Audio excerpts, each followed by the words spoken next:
get started today. GM everyone, today is August 1st, 2022, and it's time for the weekly app sprint. First up, we have Donna in support. GM Donna. Hello and GM everybody. For we had um we had 89 new tickets last week, which is like a 12% increase from last week's numbers. Full resolution meeting time is at 2.4 hours. First reply median time is at 36 minutes. 64% of the tickets were resolved in one touch, and total solved tickets is at 101, which is a 13% increase from the previous week's report. Then last week, we had 1,500 help desk views, which is 8% lesser than the views we had the previous week. We have a new article up titled How to Enable Feature Flags. So you can share this article to users who want to test features before they're launched on app.shapeshift.com. The new article Mogi is prioritizing at the moment is the newly launched Connect feature on app.shapeshift.com. And then just to let everyone know, in case you've been noticing, we've been posting weekly reports on the general channel on support statistics. And since we are also reporting our stats on Upsprint as well as AllFox, we will discontinue posting on the general channel. So it's one less thing to be redundant to see on the general channel. And then if you need any info from the support work stream, please reach out to us via the support cross team chat channel. And then Crypto Meg is also out early this week, but will be back to work later this week. She kind of juggled her schedule this week. And then the support budget continues to be reviewed, and there should be updates on that by next week. And that's it for me. Thanks, everyone, and happy Monday. Thanks, Donna, for those updates. Next up, we have H Payne in marketing. GM H Payne. GM Ron, always good to hear your voice on a wonderful Monday morning. For marketing this last week, we had a couple different things going. We had an on and off ramp Twitter campaign with over 200 interactions. Very, very cool. We also had a Fox Twitter giveaway, which had 1,073 entries, 1,000 likes, plus or minus 1,000 retweets, and we gained a total of just under 1,000 followers. Cost of Fox at close, when that was released this Saturday, was $1,000, which was pretty reasonable. Very juiced about that. What else? We also had a past Wallet Connect campaign. We saw about a 30% increase in app site visits from around 300 people on average to sitting around almost 400. That was very awesome to see. We have an email campaign going out in batches, started on Friday, and then we're starting digital ads for that Wallet Connect campaign today. And then an ongoing social campaign pushing Wallet's connection to the app. So make sure you stay tuned for that and check your emails. And that is, this coming week, we have DAPback Twitter campaign going live. That's going to be very cool. If you guys have not checked out DAPback, check it out. You guys already probably qualify for literally all of the rewards. So get some free swag and NFTs. We also have a Domain DAO partnership, which is very exciting. That is going live. We basically now own fox.dao and shapeshift.dao. And when those domains do go live and integrated with the app, those will now be able to be queried and searched and point to our app, which is very, very exciting. We have CowSwap going live this week, not going out over the wire. We're just sort of reevaluating our structure for how we're embargoing with the press, but it will be a newsroom release. And as we hear about the UTXO support concerning Doge, Litecoin, and Bitcoin Cash, we'll be going live with that. We're prepared with that to go whenever. And we also have top drawer merch samples going out over the next couple days to be reviewed and finalized for our Precipice merch drop, which is led by Toasty. And that's all I got for you, Ryan. Thank you. Thanks for those updates, H Payne. Next up, we got the Latam Labs crew. GM, the Smith and Vlad. Hey, GM, everyone. Very nice. First of all, congratulations on the Twitter campaign. It was a success. DAPback is exciting. We're also really understanding how to do for the other languages that you have. ShapeShift.DAO domain, fucking amazing. Can't wait for that to happen too. GM, everybody on the globalization side. we've been trying and thinking some Discord adaptation for the global community. So I've been on the neck of Giant King, disturbing him about some changes that we can do to improve retention and engagement. On that, we're reaching 1K organic followers on BR Twitter, and now we have Spanish Twitter already, like pushing some Twitter Space things and talking about Twitter Space. We have a Twitter Space with Nifty 5 today at 9 p.m. in Brazilian time. I can't remember what it is in server time. That's why I need the clock, right, Giant King? I think And it's 4 hours ahead, just for information. oh, it's gonna be late for you guys, but I know you're like all bats and owls and foxes here, so live by night. So we've been on Ethereum Barcelona and Ethereum Paris. That's important for globalization. The Spanish community of Barcelona is so promising, and Paris, they're like pretty much everyone is there. It's incredible to see how many tools and apps want ShapeShift to try and to use them. Of course, you don't have time; it doesn't make sense to use it all, but some of the best fit some of needs that you had as a DAO. So you're starting by that, like talking like 2 or 3 partnerships, but with a huge list of people that thinks there's a fit of ShapeShift. We and Willie and Hunt were like take a look at those. It's ongoing, and yeah, Twitter Space stuff. We have Twitter in Spanish. I don't know if I mentioned that, but make sure you follow it. And this Smith was tell us about the new translation workflow that it's running. And also to remember that we now have like br.shapeshift.com. We have fer.shapeshift.com and es.shapeshift.com. Which is like translated versions of our landing page, and we believe we're gonna bring more retention for our pages in the following regions. The Smith. Yeah, basically this. Uh-oh, you cut out the Smith.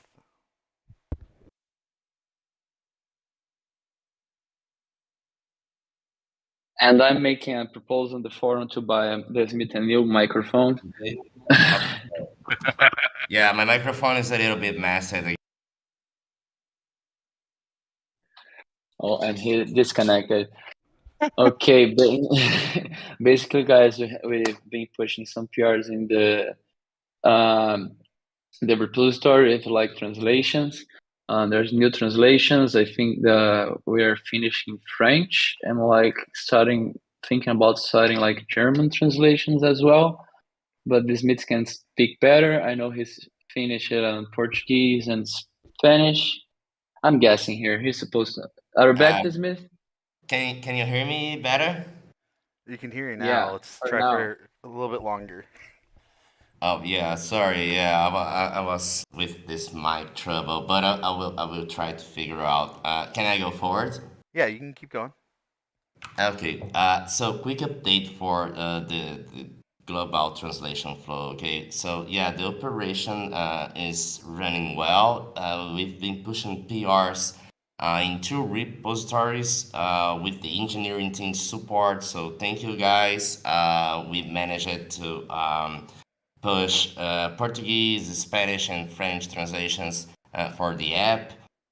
We just started the Weglot 2 coordination for .com by translating those regionalized subdomains that Vlad mentioned. So we are in our second PR. We just started this operation, but we are looking forward to bring more and more translations to our product, right? So yeah, things are going well in the translation flow. I want to thank Vlad for everything that he have been doing in Europe, like activating contacts. We had the opportunity to put ShapeShift Global in a nice spot, in my opinion. Thanks, Weedy and our ShapeShift team who have been with us that entire time. and supporting everything that Global has in mind in terms of expansion around the world, right? So thank you, everybody. That's all for Global. And mostly for Vlad. Thank you, Vlad. You have been doing a great work, dude. Thank you, Dismiss. Before just wrap it up, I don't know if I'm supposed to do this, but just remember, guys, there's like some proposals active in Snapshot and Boardroom. One of those proposals, it's about the global activities, the expansion of Latin and the new terms. So don't forget to take a look on the Snapshot thing. And thank you guys for the space here. Next is Mod Squad. Doing my job for me, Vlad. Thanks. Still in your Welcome work. up, GK. Hello, everybody. Ray. No, let's go with users. The 14-day is -147, which is obviously getting better. Because the last 7 days is up 58, and overnight we had 9 actually, which is unusual from Sunday. We had 1 raid. I've been clearing extra roles. We have a duplication, so I cleared that. Working on rearranging. I did add French, English to the role selector. I am doing new categories and stuff like that. We're trying to separate a few things. The new category is English, Portuguese, Espanol, French, and there's actually a room in each. So obviously, if you wanted to look, obviously you have to add the roles to do so. At least add English. I'm going to try to work on adding English to everybody, and then you guys can uncheck it so that you can not see whatever you want. That's it. Have a good day. Thanks, GK. Next up, we got Diggy in the product team. GM Diggy. GM, everybody. Cool. So lots of course going on the product side. Working through the UX for Wallet Connect 2. Kind of started those conversations last week, and then we're planning to get it out this week to support the bounty from the Keep Key work stream. EPNS and Warm, we are having a collab conversation with both of those groups this week. We've already been talking about it on the product side, but wondering if there's a way we can kind of do those simultaneously. And both of these are like notification systems for users, which will be really cool to have this on the platform and, of course, in the mobile app. Mount Paralin, which is the fiat on-ramp provider that has no KYC. We're just going to finish up writing up the bounty this week and get that posted. The spec is pretty much ready to go. We are working through advanced trade settings. This is really important as we have CowSwap and Thorchain coming online. So we really want to be able to allow users to control things like slippage and gas fee and custom nonce settings like that. So we're working through the spec and the UX for that. And then we're continuing on the UX. If anybody came to the office hours last week, we showed a sneak peek of that. We're working on the display DeFi positions across multiple protocols, like how Zapper and Xerion do, but better. So we are working through the UX on that still, and we'll be doing some usability testing as we move forward. And then we need to bring in the ability for users with native wallets to access their seed phrase in their settings. We don't have this right now. We only have exposure to the seed phrase when they're setting up or importing a wallet. So this is just a piece that we're missing that we need. And yeah, those are the 6 big things happening on product. Thanks. Thanks, Diggy. Next up, we got DeFi Cafe and Engineering. GM DeFi. GM. Apologies if it's hard to hear me. Someone just started drilling near me. Just the right time to do that. So, quick one from engineering this week. We have the last Avalanche PR, which was to do with like market data and stuff. That's in review, so we can probably expect to see Avalanche this week pending bugs from ops testing. Litecoin, the last PR, one big one, is there as well. Engineering thinks it's okay. We'll give that to ops as well. So we're likely to see a new UTXO coin this week. That will be basic support only. So Avalanche will have like trade support and everything via 0x. Litecoin will not have trade support just yet, but ThorSwap stuff is still progressing. CalSwap, we're down to a few bug tickets now, like allowing trading into ETH and a few things like displaying the protocol fee, just because like CalSwap does things a little bit differently to the way other protocols work. The Fox ETH LP, so this is the stuff that is on fox.shapeshift.com. We're splitting that up into the LP portion and then the farming portion. It's a separate milestone, but that has been bountied and started by a community contributor and is being managed by Gomes on the engineering side. The same community contributor is doing that.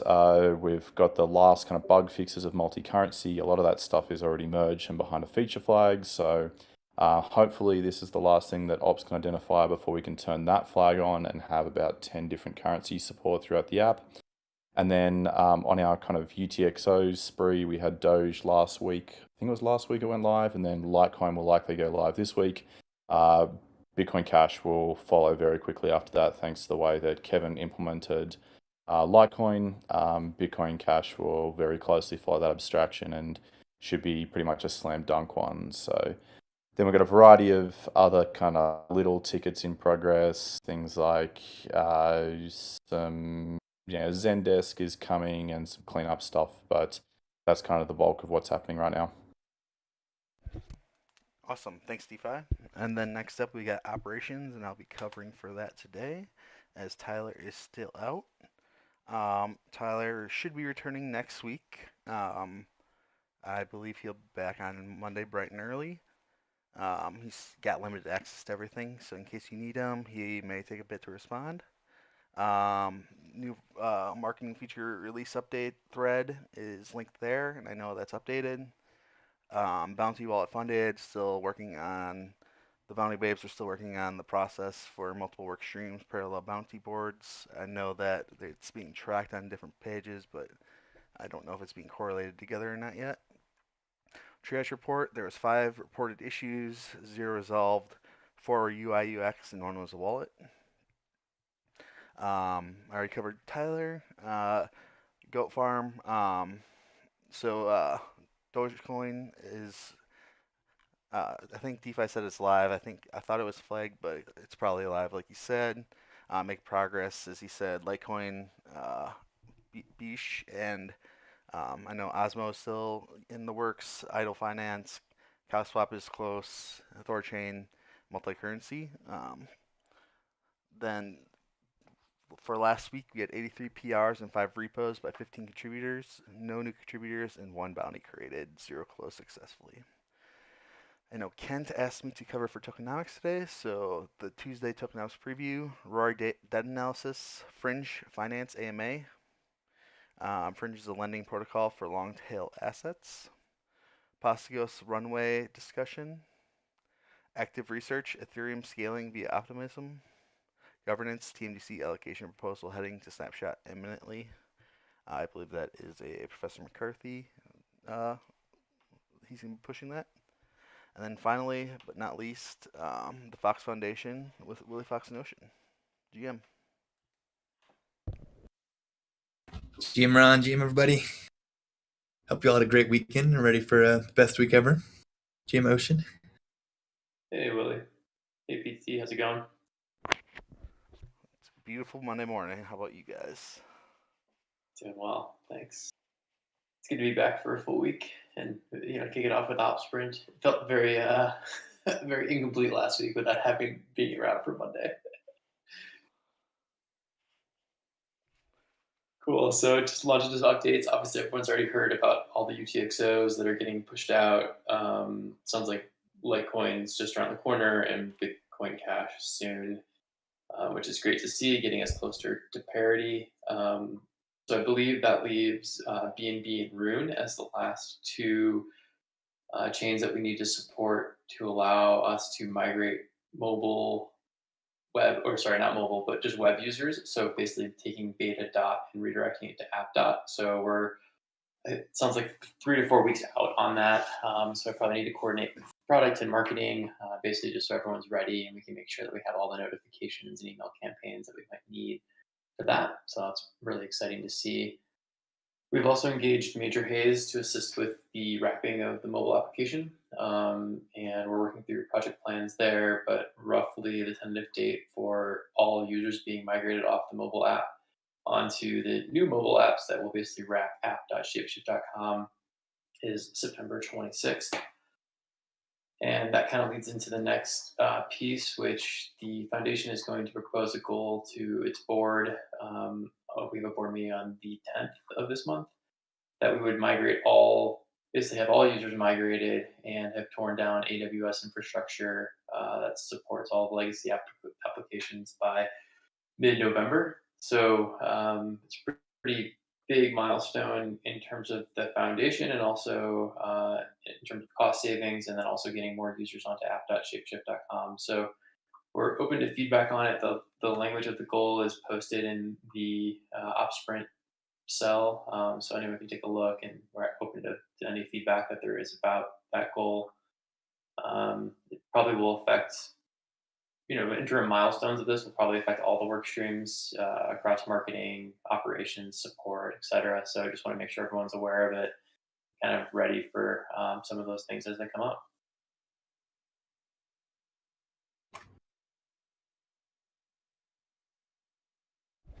Willie Fox, do you have anything? I think Ocean nailed the highlights. I mostly just wanted to say GM to everybody. One miscellaneous thing we had this week is on Thursday, we are presenting to Axelar for potentially 200K of funding. So fingers crossed, wish us luck. Well, best of luck to the product team and anyone else that's involved with the presenting. And if anyone else has anything, now would be the time to raise your hand or to post in stage chat, and we can bring you up. Ours will give everyone some time back and make it a great GM. Thanks, Ron. Thanks, Foxes. All right, GM everybody. Have a great day.